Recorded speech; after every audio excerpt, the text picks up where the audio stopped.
Did you know that your habits determine your bank account? Well, in this video, we are going to share with you 6 habits that are keeping you poor. My name is Carmen. And I'm Darius. And if we take a look at our bank account, that's a reflection of the habits that we've had the past 5-10 years. So it's really important that we identify the most important things that are keeping us wealthy and kicking away the things that are keeping us poor. Yeah, we don't want to do that. All right, so let's go ahead and jump into the very first point, and that is, are you paying yourself last? Wealth Nation, say it with me, pay yourself first. We talk about this all the time on our channel. You need to make sure that you are paying yourself first. So if you are paying yourself last, we have a problem. Right, because here's what happens. Whenever you get your check in deposited or mailed to you, you go and you pay your mortgage, you pay your car note, you pay whatever expenses you have, and then what's left over, you decide to save. But the thing is, ladies and gentlemen, a lot of times there isn't much to save at the end because we spend money on the things that we want to do. Yep. You know, we go and because we got paid, we go out for dinner, or we buy ourselves a nice pair of shoes, but that doesn't do anything for us. Mm-hmm. So it's important that we don't save ourselves to what's left over.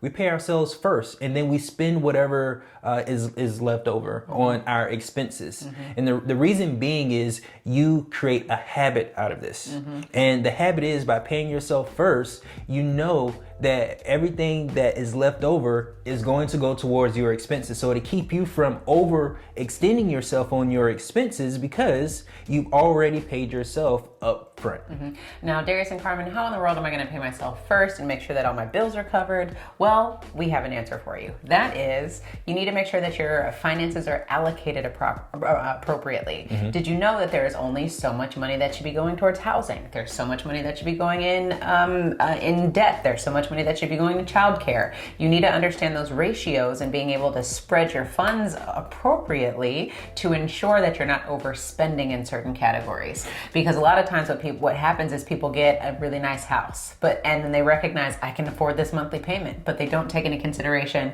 maintenance. They don't take into consideration electrical. They don't take into consideration insurance, water, whatever it is. All those other expenses are now tacked onto that housing bill, and next thing you know, you can't afford the house that you live in, which now means you can't afford to pay yourself first, and then it snowballs from there. So these are things that we're just bringing to your attention. So you need to make sure you are paying yourself first. You should be able to pay yourself first and then afford all of your bills. And if that's the case, then you're probably living above your means or you're not making enough in income. Right. Another thing that people overpay for is cars. Oh man. A lot of times people will get brand new cars so they can feel good and look good. But what you should be doing is getting a car that is reliable and efficient on gas. Yeah.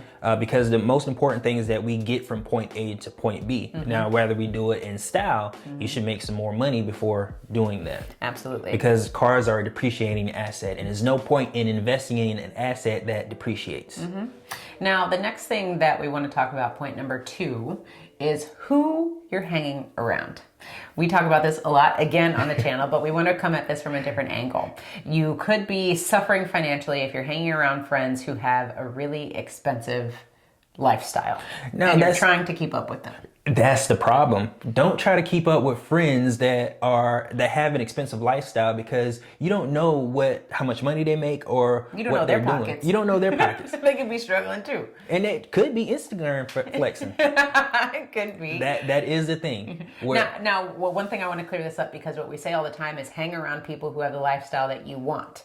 What we're talking about is just being in the environment, being in the same room of those individuals so that the knowledge can rub off on you. But don't try to compete or keep up with them financially because you're not on that path just yet. Right. Learn the things and the strategies that they're doing to create the cash flow, to create the income that they're having. We're talking about the homies that you're hanging around with that keep influencing you to go out to eat or keep influencing you to spend money when you need to be focused on your goals. So if that's happening and you're going out to eat with your homies, you need to be able to be like, you know what? It's not going to work out tonight. I have some financial goals that I am trying to accomplish. And if I do this and hang out with you every Saturday night, it's keeping me from accomplishing those goals. Right. And it should be okay for you to let them know that you're trying to accomplish a specific financial goal than them saying, well, don't worry about it. Now, if they want to pay for it, that's a different story. That's a totally different story. But you have to eat up. There you go. No, we're not encouraging that. But what I want to make sure that we understand. What I want to make sure that we talk about is with these individuals, if they are not supporting you in the goals that you're trying to accomplish, then maybe you need to get some new friends. Yeah. Because you should be able to come to that person and say, hey, you know what? I can't go out tonight because I'm trying to save X amount of dollars or whatever it is. And if they make you feel some kind of way because you're trying to improve yourself, we need to reevaluate. 100% agree. Okay. Now, the third point that we want to make is putting every single thing on credit cards just so you can get the rewards. Now, I understand that you want to put things on credit cards so that you can benefit from the rewards. The problem that we see is that people lose track of every single thing that they're putting on these credit cards. They end up overpaying for stuff overpaying for stuff that they shouldn't, because it kind of defeats the purpose if you are carrying a credit card debt because you overspent. Like, you shouldn't have your emergency in credit cards. No, you shouldn't. And this blends into like the next point too, is one, the overspending of credit cards, but then you become so, what's the word? You become so numb to it because you just keep doing it and doing it and doing it, and you don't even think about it. You're desensitized. Exactly, because it's so much easier to swipe a credit card and justify it by saying, oh, I'm trying to get the points, versus just maybe using a credit card to get rewards on big expenses.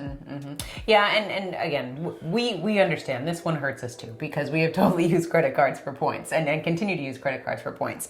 But it's a different ideology when you're just starting out trying to make yourself, trying to get in a good situation. So we don't recommend that you do that, because you, time and time again, you get into trouble. And the reason why, I hate to say it, but the reason why these points and things are offered to us is to get you to use your credit cards. Yeah. Right? Just think about that. Like, oh, I got all these points. Yeah, granted, that was the game. You were a player in that game where the credit cards are like, yes, spend all of this money so I can give you 2 points for your next credit card, for your next airline. For your miles. For your miles, right? You have to spend thousands of dollars in order for you to get 100 points to get something to happen. So think about this thing. Remember who is playing the game, who's controlling the game, and how do you want to play this game? And again, we're not saying that there's anything wrong with using your credit card to get points. What we're saying that there's a problem when you use your credit, when you justify overspending because you want to get the points. Yes, exactly.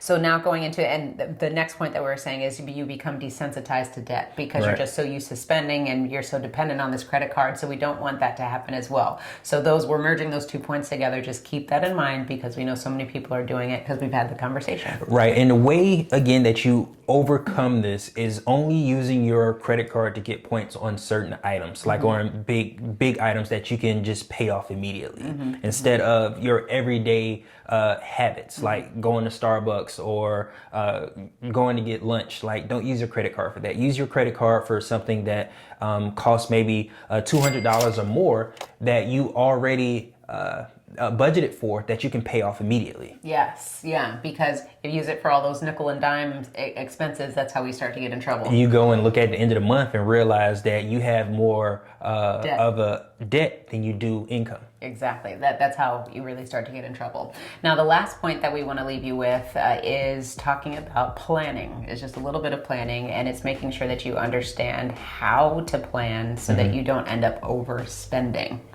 Now, a good way to break this down is if we think about the month.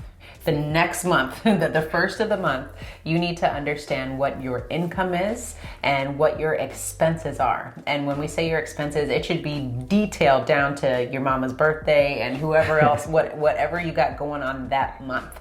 And you need to plan for it, because, where we get in trouble is we don't plan for the month. If things come up, mom's birthday, I gotta send flowers. Where am I gonna get, $50 to spend for these flowers or these cards for my mom? The next thing you know, it's going out with friends and family. Whatever it is, we're not planning for these things. So we end up overspending because we haven't planned for the things that are gonna come up. Yeah, a good example of this is not planning for taxes. Oh yeah. When you don't plan for taxes are one of the biggest expenses that we have in every single thing that we do, be it personal or in our business. And if you don't plan for it, you end up overspending for it. And for those of us that get tax refunds, that means that we overspent on taxes. So taking that into consideration and planning for it, a good accountant will pay for it themselves because they'll help save you money in taxes. Absolutely. Now, with all of these habits and things that we talk about, it's all about what we talk about in Wealth Nation, which is owning your own lifestyle. All of these things are important for you to understand because you may be doing one or all of them, maybe none of them. If that's the case, good for you. Keep it going. But we're again bringing these things to light so that you can understand how you can best manage your finances, what you can do to constantly improve. Right. Now, I have a bonus one that I want to share, and that is pride. Pride can cost you because pride will keep you from making the necessary decisions that will keep money in your pocket versus you looking good in front of someone else. Pride will keep you from buying a bigger house when you know you can only afford a 3-bedroom instead of the 5. Because at the end of the day, when it comes to overspending, a lot of it is because of pride. We buy that thing on a credit card because of our ego, something that we can't afford because we know it will look good. We buy the extra features on the car when we feel that it'll make us look a certain way. Or we overspend on our clothes so that we look good or look like money instead of actually having it. So pride will cost you unless you have it in check. So make sure that as you go through and watch our other videos, as you go through this video, make sure that you have your pride in check, because at the end of the day, what's most important is that you live within your means so that you can use the additional funds that you have to make more money, not spend it on non-essential things that don't do anything for you. It makes you look a certain way, but it doesn't make you have the things that you need to have in order to look the part.